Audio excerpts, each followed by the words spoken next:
Worli hit and run प्रकरणी मुख्य आरोपी मिहिर शाहच्या अखेर मुसक्या आवळल्या। मिहिरची बहीण, आई आणि त्याला मदत करणाऱ्या 12 जणांनाही घेतलं ताब्यात।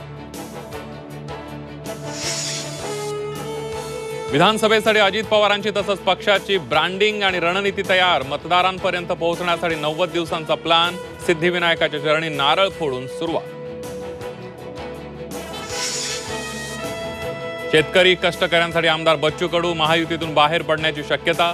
विधानसभा निवडणुकीमध्ये संभाजीराजे तुपकर आपसह तिसऱ्या आघाडीचे संकेत। वसंत मोरेंनी बांधलं शिवबंधन। मातोश्री येथे उद्धव ठाकरेंच्या उपस्थितीत मोरेंचा शिवसेना उद्धव बाळासाहेब ठाकरे पक्षात प्रवेश। वादग्रस्त ट्रेनी IAS अधिकारी पूजा खेडकरांची बदली। खासगी गाडीवर लाल दिवा लावणं भोवलं। जिल्हाधिकारी सुहास दिवसेंच्या तक्रारीनंतर कारवाई।